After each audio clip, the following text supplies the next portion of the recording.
Yo, what's up? It's Driscoll. Welcome to this new video. Today I want to show you how to make some heavy bass sounds. So without further ado, let's hear it.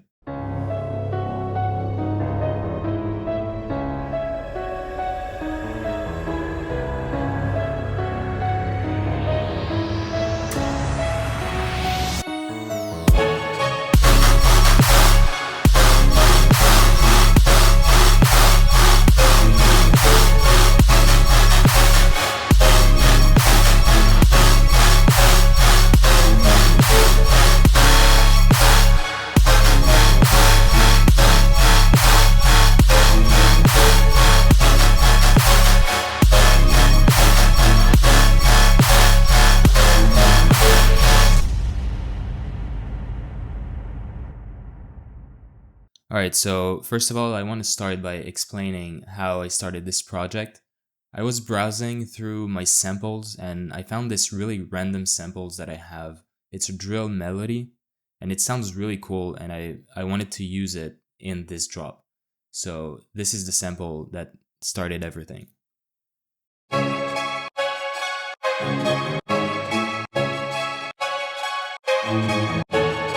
So the first thing I did after listening to this was trying to recreate it on a piano. And for this, I'm using the grand piano from Ableton and I'm EQing it a little bit, adding some reverb, a little bit of delay, and a redux that I'm using just before the drop. And the melody sounds like this.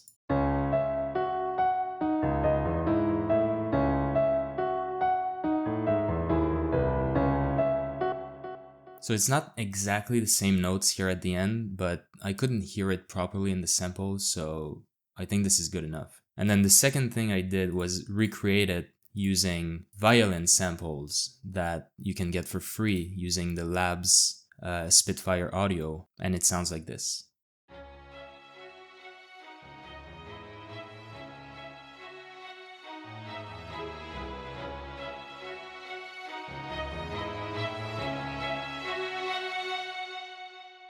And I'm automating the gain of the violin just to kind of bring it up to a level that's gonna match the sample in the drop. And then the rest of the sounds in the intro are just a bunch of Kashmir ambient samples just to make it more full. Alright, so now moving on into the basses, I'm gonna start with this one, the main bass.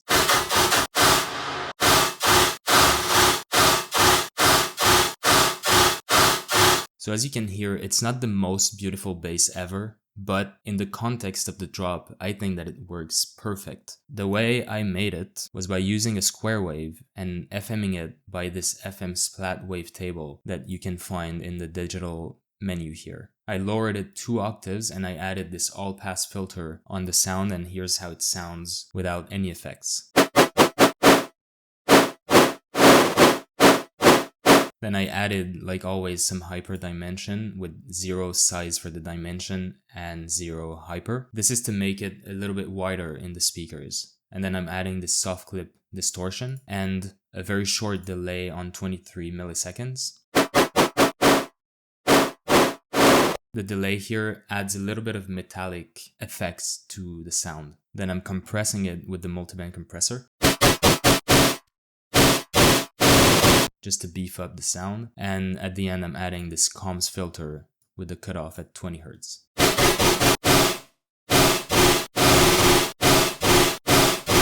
I'm using a second LFO on half notes, modulating just a little bit the wavetable position. And it's very, very subtle, but it does add a little bit of movement in the bass sound.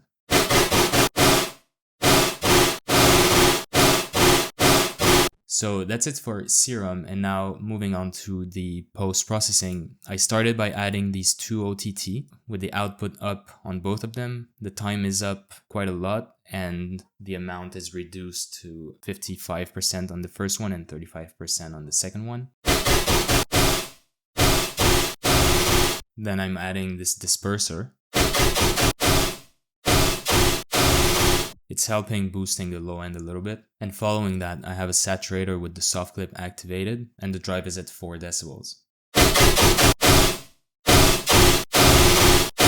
So all of this is used to crush the sound. And now it's a good time to add an EQ on this. I'm boosting a little bit the high mids, and I'm reducing some of the low end, but I'm not completely removing the low end because I want all this sound to go completely through the post-processing chain. Then I'm using an auto pan to help adding this quarter note pattern, because all the effects that I've put on the sound are leaving some tells to the sound that I don't want in this case.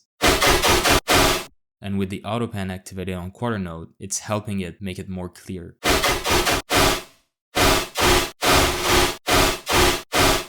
After that, I'm adding this delay on 30 milliseconds just to add even more metallic sound.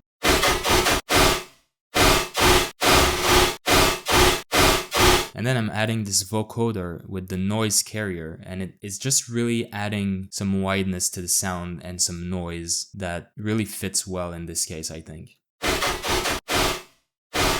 Following that, I have a saturator. Again, 6 decibels on the drive, soft clip is activated and the output is down. And after that, I'm EQing where I cut off the low end and shaping the sound a little bit more in the higher frequencies.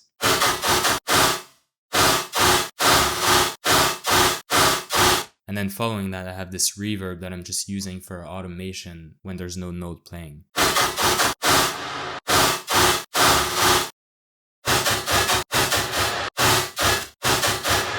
On the second part of that section, I'm still using the same sound. The only difference is that I'm using a macro on the Serum patch just to change the sound a little bit. The macro is set on the FM, and when I put it 100%, it's reducing the FM amount.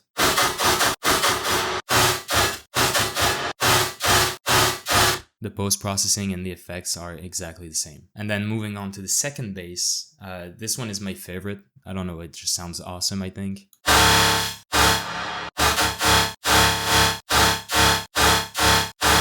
To make this one, I just duplicated the first patch and I changed a bunch of stuff. So here's how it sounds before any processing.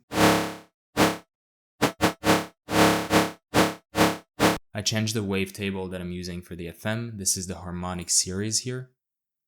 I also reduced the FM amount, changed the wavetable position a little bit. I might have played with the cutoff setting on the all pass filter, but then all the rest is exactly the same, I believe. And then all the post-processing is also exactly the same as the first one. And then on the second part of this section, I'm also using a macro on the sound, also on the FM, and also used to reduce the FM amount.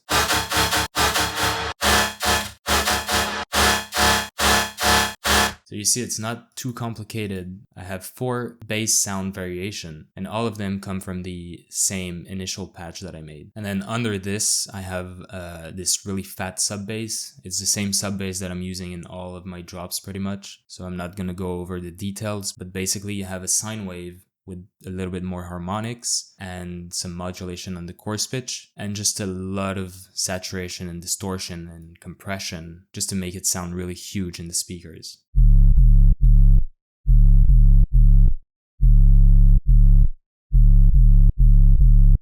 And then I have this top layer bass that's really high pitched that I'm using just to fill up the frequency spectrum, and it sounds like this.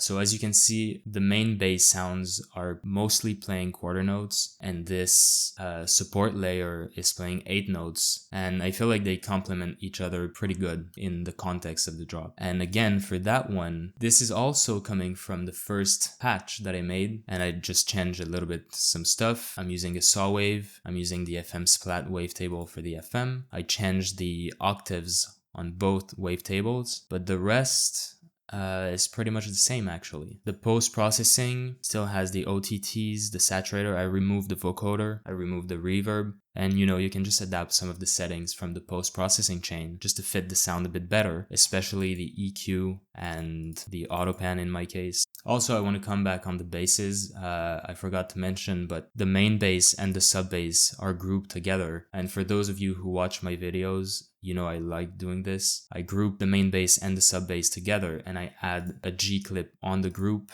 and I push it really heavily just to distort the sound of the main bass and the sub bass together, and you can get some pretty good result with that. So yeah, I think that's it, guys. So thank you so much for watching. I hope you liked it. I hope you learned something. If you did, please leave a like, comment, subscribe to the channel to not miss any of the future videos. Thank you again for your support. This is Driscoll, and I'll see you guys in the next one.